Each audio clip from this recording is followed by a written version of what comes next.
Hello, everyone.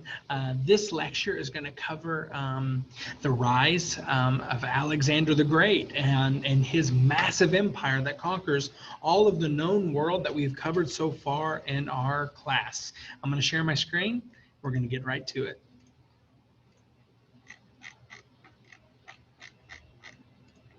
Right. So, Philip and Alexander. This lecture looks at the rise of Macedonia under Philip II and Alexander III, who becomes known as the Alexander the Great. In this lecture, we're going to cover who were the Macedonians. We're going to talk about Philip's reforms and his conquests. Then we're going to talk about how Alexander conquers the world, quote unquote. It's just because they didn't know any other places. So these are extremely broad topics.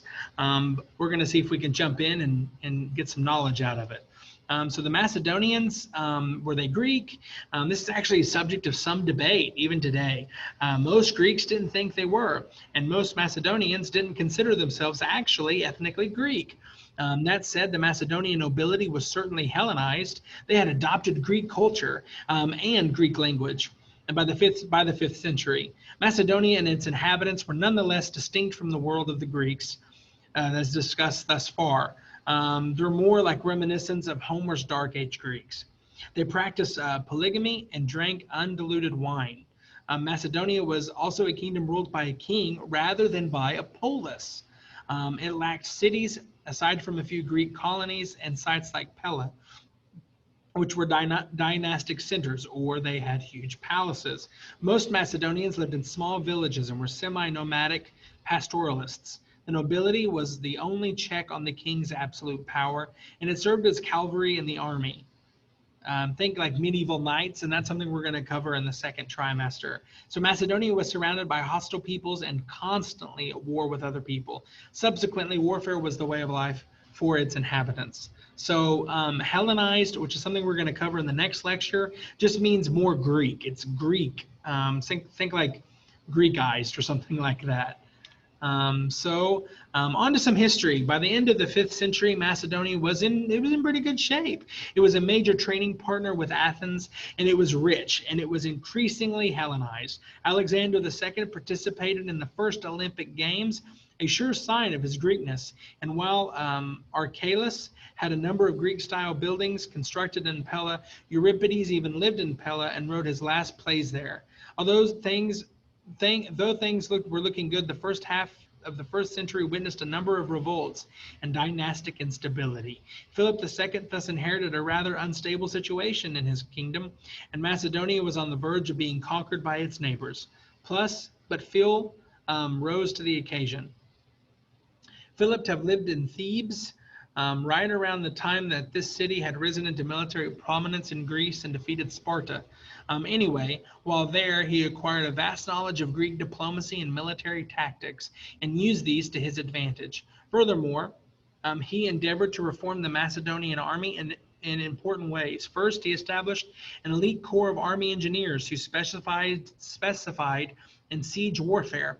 Among other things, these perfected equipment like the Torsen-powered catapult, which would obliterate the walls surrounding enemy cities. This is extremely brutal.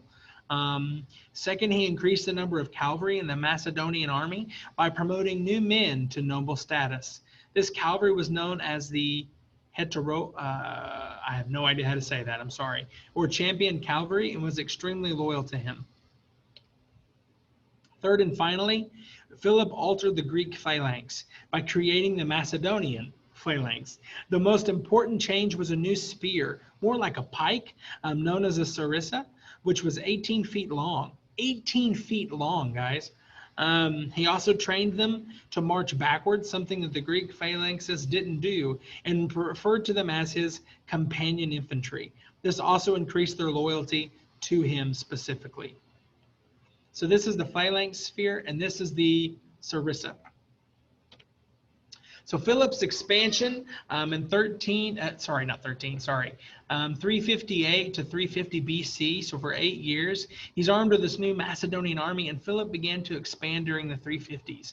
He suppressed internal revolts and used alliances with the Thracians and Athens to protect his eastern flanks. He conquered the neighboring Paeonians and used his alliance with Epirus to conquer the Illyrians. So let some of this happen. As a result of these successes, Macedonia was drawn into the world of Greek politics. The people of Thebes soon invited Philip to assist them in a war raged against Phocas. Phocus, I think it is Phocas. Phocas was allied with Thessaly, an old rival of Macedonia. So Philip, of course, he agreed as a chance to get revenge. And in 353, he marched through Thessaly and defeated the Phoenicians in the following year. Wow, I'm struggling today, guys. The Thessalians were so impressed that they voted unanimously to make Philip their leader. They just gave up and said, hey, we're just going to accept the inevitable. You can be our leader. Without a fight, his power and influence grew tremendously, and he was drawn even further into the world of Greek politics. Some in Athens began to fear the rise of Macedonia, especially after Philip conquered some Athenian colonies to the north of Greece. An anti-Macedonian faction eventually emerged, led by the greatest orator of the classical era, Themistocles. During this time, he called for a collective military action against Philip in a series of speeches known as the Philippics. Nobody really listened at first, but by 339, the city of Athens, Thebes, Corinth, and Megara began to plot a war against Philip. Philip discovered these plans and immediately invaded Greece. And at, I don't know how to say that word. In 338, his Macedonian phalanx destroyed the Greeks, and his son Alexander, aged 18, proved for the first time his military prowess. So Macedonia and the Corinthian League. So that battle was extremely decisive. In the following year, in 337, Philip forced all the Greeks to meet at Corinth, where he proposed a new league of city-states known as the Corinthian League. Only Sparta failed to show up.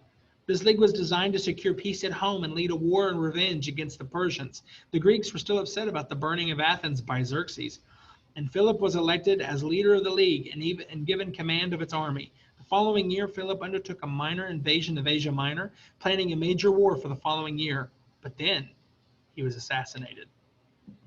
And at the age of 20, Alexander III, or Alexander the Great, inherited a very uncertain situation, but he acted swiftly, and he marched on Greece and forced them to reform the Corinthian League that his father had formed.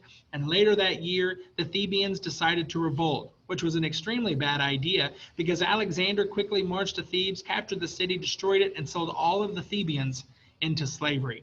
After this, the Corinthian League met again, and everyone promised their obedience. So here we go. This is the Asian campaign, the Asian Minor campaigns from 334 to 333 BC. So now for some conquests. With peace at home, Alexander crossed into Asia Minor in 334 with roughly 37,000 men. He began liberating cities of Western Asia Minor and eventually encountering and defeating a Persian army near the Granicus River. The first victory was important because it gave Alexander a firm foothold in Asia Minor and proved to the Greeks back home that he meant business. And after this, he liberated the entire coast, going on to conquer Libya. Conquer Libya, Caria, and Lucia, many coming over without a fight. And at Gordium, he famously united the Gordian knot. Alexander next planned to sever Persia from the Levant, but the Persian Emperor Darius III surprised him and cut him off from his baggage train.